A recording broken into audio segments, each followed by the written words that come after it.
بسم اللہ الرحمن الرحیم۔ السلام علیکم بختاور اسلامک ٹی وی کے معزز ناظرین، امید کرتی ہوں کہ اللہ پاک کے فضل و کرم سے آپ سب خیر و عافیت سے ہوں گے۔ ویڈیو شروع کرنے سے پہلے میری آپ سے چھوٹی سی گزارش ہے کہ ایک بار درود پاک پڑھ کر نبی کریم صلی اللہ علیہ وآلہ وسلم کی خدمت میں پیش کریں گے۔ آج ہم بات کریں گے رجب کے مہینے کے حوالے سے۔ اس مہینے میں آپ کے لیے بہت زیادہ مجرب وظیفہ لے کے حاضر ہوئی ہوں، جو کہ آپ کو اپنی عمر کے حساب سے کرنا ہوگا کہ جتنی بھی آپ کی عمر ہے، 40 ہے، 50 ہے، اسی کے حساب سے آپ کو ایک وظیفہ بتاؤں گی، آپ کو پڑھنا ہوگا۔ اب بات کرتے ہیں رجب کے مہینے کی فضیلت کے بارے میں۔ رجب اسلامی سال کا 7واں مہینہ ہے اور یہ مہینہ ان 4 مہینوں میں سے ایک ہے جن مہینوں کو حرمت والا مہینہ کہا گیا ہے۔ اس مہینے نیکی کا اجر بہت زیادہ ملتا ہے۔ نبی کریم صلی اللہ علیہ وآلہ وسلم کا فرمان ہے، رجب اللہ تعالیٰ کا مہینہ ہے، شعبان میرا اور رمضان میری امت کا مہینہ ہے۔ رجب کا چاند جب نظر آئے یا کسی سے آپ کو پتہ چلے کہ رجب کا چاند نظر آ گیا ہے تو آپ نے اللہ تعالیٰ کے 3 اضافی نام ایک ساتھ پڑھنے ہیں، اول آخر درود شریف کے ساتھ۔ یا اللہ ہو، یا رزاق ہو، یا غنی ہو، یہ رزق کے لیے بہت کامیاب عمل ہے۔ 313 مرتبہ پڑھ لینے کے بعد آپ نے دعا کرنی ہے اپنے رزق کے لیے۔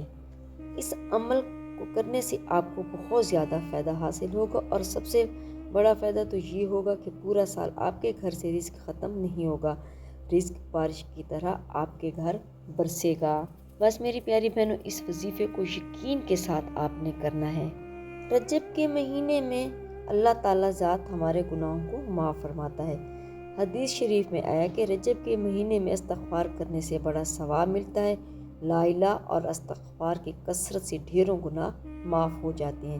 رجب کے مہینے ظہر کے بعد عصر کے وقت سے پہلے جو بھی شخص 100 مرتبہ استغفار پڑھے گا، اللہ تعالیٰ اس سے راضی ہو جائے گا اور اللہ تعالیٰ اس کے گناہ معاف فرما دے گا۔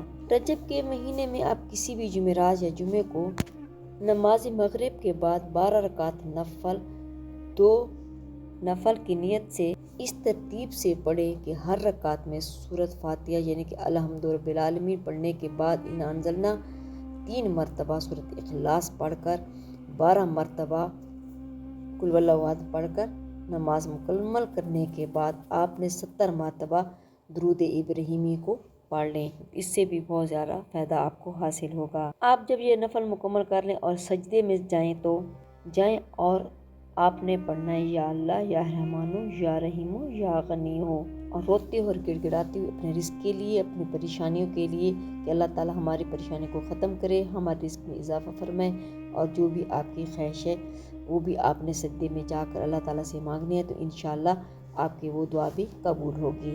اگر آپ رجب کے مہینے میں 3 روزے رکھ لیں تو وہ بھی بہت افضل ہیں اور اس سے بہت زیادہ فائدہ اور انسان کو ثواب بھی ملتا ہے اور گناہ بھی معاف ہو جاتے ہیں۔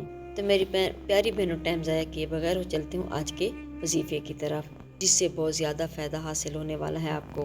میری کوشش ہوتی ہے کہ میں اچھی سی اچھی ویڈیو لے کے آپ کی خدمت میں حاضر ہوں تاکہ آپ کو بہت زیادہ فائدہ حاصل ہو۔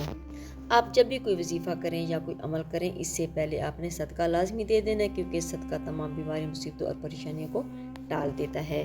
یہ بس صرف ایک دن کا عمل ہے، تو کرنا آپ نے اس طرح ہے کہ نماز عشاء کے بعد 2 رکعت نماز نفل صلاۃ الحاجت کے آپ نے ادا کر لینے ہیں اور ہر رکعت میں 12 مرتبہ قل واللہ احد آپ نے پڑھنا ہے۔ اسی طرح آپ نے 2 رکعت نماز نفل مکمل کر لینی ہے۔ اس کے بعد 11 مرتبہ آپ نے درود ابراہیمی کو پڑھنا ہے۔ آپ جائے نماز پر بیٹھ کر جتنی بھی آپ کی عمر ہے، یعنی کہ 40 سال ہے، 50 ہے، 20 ہے، 25 سال ہے، اسی حساب سے آپ نے پڑھنا ہے سورۃ فاتحہ مکمل، اور 40 مرتبہ آپ نے پڑھنا ہے یا رزاقو، 40 مرتبہ پڑھنا ہے یا غنیو، اور 40 مرتبہ پڑھنا ہے یا غفورو۔ اگر آپ کی عمر 40 سال ہے، اگر 25 ہے تو آپ نے 25 مرتبہ پڑھنا ہے، 60 سال ہے تو 60 سال پڑھنا ہے، آپ نے اپنے ایج کے مطابق ہی پڑھ لینا ہے۔ اس کے بعد آپ کا جو بھی مقصد ہے، رشتے کا ہے، شادی کے لیے بھی نہیں ہو رہا، کہیں بھی مسئلہ